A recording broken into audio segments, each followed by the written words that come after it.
In this video, we'll be looking at some of the new features in MolPrint3D, including double bonds and print-in-place bonds. In previous versions of MolPrint3D, there was no way to really work with valences because it messed up the way the connectivity map works. But what I've added in these newer versions is the ability to essentially just select any bond you want and go over to the panel that we have over here and just click double bond. And this will make a double bond out of this while maintaining the connectivity. Now, depending on what type of visualization software you use, you may have to scale these bonds. So in this case, I'm going to scale this by pushing S, Y, and Y to scale along the local Y-axis, just to make the bonds a little bit longer. And in some cases, you may also have to do rotation to rotate these. So you can click on the bond and click R, Y, Y.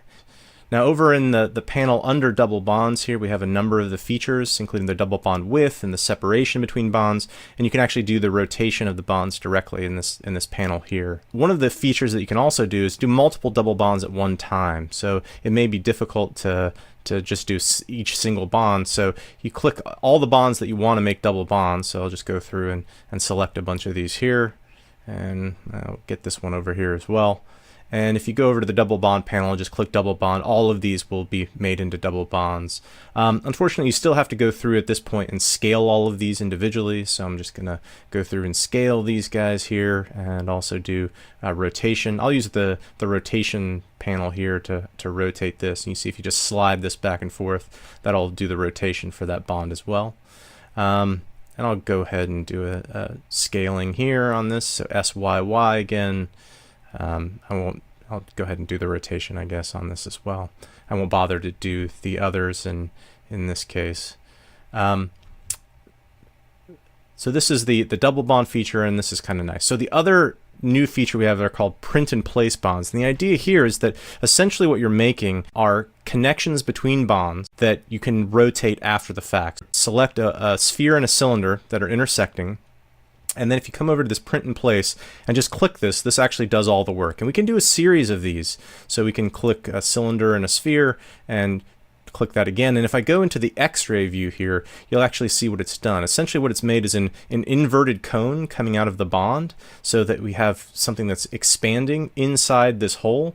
And if I click the other sphere as well, you can actually see that it's made that hole and that you've got a little room to allow this to rotate around. So what this does is it maintains the connectivity map, so you can have these in a single object in MolPrint3D, but then it allows you to rotate them after the fact. And if we go through then, and in this case I'm just going to use the normal features of MolPrint3D, so I'm going to turn this, I turn this color groups off, and I'm just going to, around this alpha carbon here, I'm just going to select several different groups to have, and then I'm going to go down to the set pin groups, so I'm going to set this as a single pin group. And then I'll just do a pin and join, so this will actually make for each different color object that we have here, this will make an individual object that we can then 3D print.